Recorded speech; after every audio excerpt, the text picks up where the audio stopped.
What's going on, Vikings fans? Welcome in the Vikings Now by Chat Sports. My name is Patrick Siepman, and we got a fun show for you guys filled with some great news around your Minnesota Vikings as we got some Mekhi Blackmon injury news, and it's all positive. We'll share with you guys that information. And then also the Vikings are apparently the favorites to trade for Carolina Panthers cornerback Jaycee Horn. So we'll break it down on today's show, but before we do so, I want to start off with a little fun fact of the day, and we're going to start doing this a whole lot on the channel just to get you guys some fun facts around your Minnesota Vikings. So for today, the Vikings have played the Ravens 7 times in their franchise history, and the 3 times they beat the Ravens that season, they went to the NFC title game. 4 years they lost, they fired their head coach. And actually, fun fact, the Vikings play the Baltimore Ravens this year in Minnesota. So, hey, if you beat them, you potentially have a chance to lock in the NFC Championship game. But that was crazy to hear. 3 wins, you get to the NFC title game. 4 losses, you fire your head coach. So next year, it's either O'Connell's getting fired or the Vikes are into the NFC Championship game. Obviously joking a little bit, but that was a pretty cool fun fact. But speaking about this offseason and the cornerback position with the Minnesota Vikings coming up on today's show, if you guys want the Minnesota Vikings to make a splash this offseason, go down there, hit that thumbs up icon, and put today's goal as 500 likes. So if you guys could help me out, make me look good for my bosses here at Chat Sports, go down there and hit that thumbs up icon.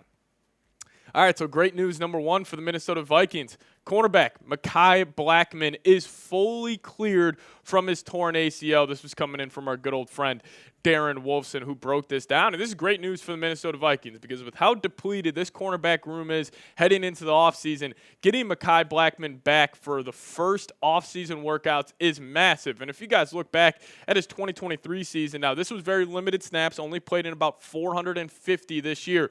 Blackmon was very solid. Now, was he potentially a Pro Bowl cornerback that season? No, but for his rookie year, being a third-round pick out of USC, he was awesome. I mean, coverage grade 71.8 was great in the tackling department, 90.3 PFF grade in all tackles that year, and a 71.8 coverage grade. But what I love about Blackmon is he offers a lot of versatility, and I think you can almost lock in Mekhi Blackmon to be starting this season for the Minnesota Vikings because, one, there's not a lot of other cornerbacks in that room right now. I mean, right now we technically only have 2 with Blackmon and Dwight McGlothern, and obviously Byron Murphy hitting free agency. But I think you can lock in Blackmon starting this season because another reason, he is a perfect scheme fit. He is a very versatile corner, and this was actually one of the guys that apparently Brian Flores was pounding the table for the Vikings to draft 2 drafts ago in 2023. And if he ends up hitting, he ends up being a very solid starting cornerback, which a lot of people in the Vikings organization believe he can be.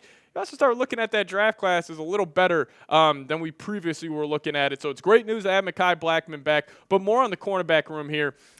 I think obviously right now you only got 1 starting cornerback on the roster, and a big question mark is what are you going to do with Byron Murphy? This is still the one move I think the Vikings need to make this offseason by far, and that is re-signing Byron Murphy to a potential 3-4 year deal at around $17 to $18 million per year. Now the question comes down to, do you want to give Murphy that $21 million per year figure? I would be a little hesitant to do that, but also if they sign him to, let's just say, a 4-year, $80 million extension, but only like 50 of that is guaranteed, it's necessarily just a 3-year deal with an easy out after even year 2 potentially. So it's going to come down to the signing bonus, the guaranteed money, and I do think people would just freak out if they see the Vikes sign Murphy to a $20 million per year contract, but I would still do it. You need to bring him back because if you don't, you're just staring at a cornerback room with just 2 guys, and one of them being a UDFA in Dwight McGlothern from this past season, and then Mekhi Blackmon, a 3rd-round pick coming off a torn ACL. Even though I'm a huge fan of him, and we know this Vikings organization is a huge fan of him, you still have to make some noise, and that's why bringing back Byron Murphy is so huge. But also I think the Vikings, even if you do bring back Byron Murphy, you got to go sign another cornerback, and I still think it's going to be DJ Reed. The Vikings coaching staff after the London game versus the New York Jets this past season where DJ Reed played his tail off. He was locking up Jefferson, locking up Addison on some big-time routes down the field. After the game, they were enamored with this guy. They love DJ Reed. We were talking about the Vikings potentially trading for DJ Reed this past trade deadline. Unfortunately, they could not get that deal done. But this guy, he can play multiple positions, nickel, outside corner. He can even play some deep half safety if you would need him to. And that versatility we know is so key with what Flores likes to do. So if you could somehow have a cornerback trio, or honestly 4 cornerbacks of McLaurin, Blackmon, Byron Murphy, and DJ Reed. That's an awesome group to have. And then if you were to bring in DJ Reed, I think that could also leave the door open to just letting Cam Bynum walk. You have Harrison Smith, Josh Metellus, and Theo Jackson, assuming Harry does not hang him up. But I still love that secondary for Minnesota. But also another guy, Asante Samuel Jr. Now, he had a down year this past year in 24, getting injured. But in 2023, he was amazing. And him and Byron Murphy are actually very similar players, in my opinion. They're both very versatile. And when they're playing their A game, they can both potentially be top 5, top 10-ish cornerbacks in the National Football League. So if it's not DJ Reed, watch for the Vikings to potentially target Asante Samuel Jr. This guy's a stud. He was awesome for the Chargers back in 2023. And I would be all in on the Vikings. Even if you do re-sign Byron Murphy, go attack another corner. Go try to bring in a DJ Reed or an Asante Samuel Jr. I think it'd be a great move for the Minnesota Vikings. But, it's going to be interesting to see how they play it, because also if you let Byron Murphy walk, then you also need to pretty much lock in the Vikings to either sign, trade, or draft another cornerback. But even if you bring him in, I still think the Vikings are going to have to make another move at that position. But, I still think the biggest domino for the Vikings this offseason is Byron Murphy Jr., because if they let him walk, they will pay big money to a cornerback. I can almost guarantee it. But, we can close out this segment with showing some love to Mekhi Blackmon. Type those 5s down below. That's his jersey number. I'm very excited to watch this guy play football next year. Honestly, been under-talked about by Vikings fans and Vikings content creators, and that's on me. Got to show some love, though, Mekhi Blackmon. Type those 5s down below. All right, so sticking with the cornerback group here on today's show, could the Minnesota Vikings be trading for Carolina Panthers corner Jaycee Horn? Now, this guy he's got all types of potential, man. Obviously, his dad playing a long time in the NFL. He's cut from the right stuff, and he's just a physical freak. But why are we talking about it? Well, ML Football aggregated Bovada's official odds, and the Vikings were actually the co-favorites to trade for star cornerback Jaycee Horn. So what could a trade package look like? What would Jaycee Horn bring to the table for the Minnesota Vikings?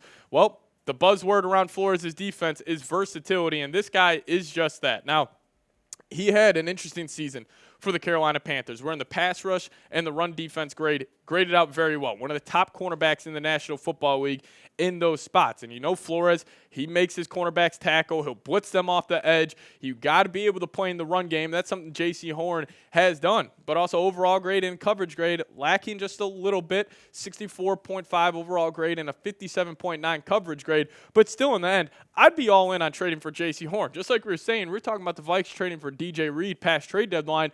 We were talking about Jaycee Horn even more than that. We heard a lot of reports that the Vikings organization, big fans of him, big fans of his game, and it would, be on brand for Kwesi to go trade for a former first-round pick, bring him in, and then potentially he plays some of his best football with the Minnesota Vikings. So what could a trade look like?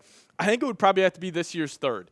And, lots of pros and cons to this. Mainly the number one pro would be you're just adding another cornerback in that group with all types of potential. But also a con to this, Vikings only have 4 picks this upcoming draft. And if you would give up that third, you would just have 1 first and 2 fifths. I don't know if the Vikings would want to do that, but I still would do this. If it's for a third-round pick, I would do it because, one, whoever you draft in that third round, are they going to be an impact player right away?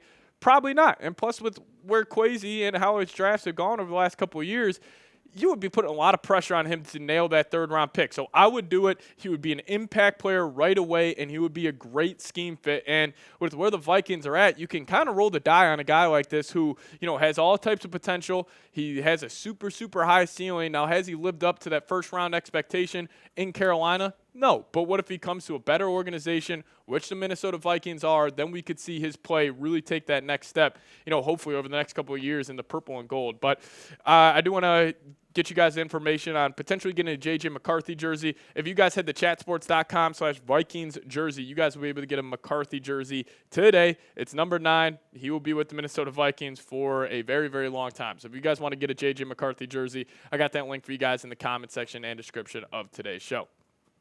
All right, so final thoughts here on Jaycee Horn. I understand limited draft capital. I would do it, though. Yeah, I would do it. I mean, don't really have too much else to say on that. I guess I'll just push this question your guys' way. Would you accept this trade? Probably going to get a lot of different responses on today's show, but give me an A for accept or a D for decline down below in the comment section. I would do it. Jaycee Horn, I think he's got a lot of potential in this league, and I think Flores in this Vikings group would just get the most out of him. So you guys let me know your thoughts down below. Now, if you guys also want to hit me up on Twitter, that's the handle right there, at Pat Sieps. But thank you guys so much for watching today's show. See you guys next time. SKOL Vikes.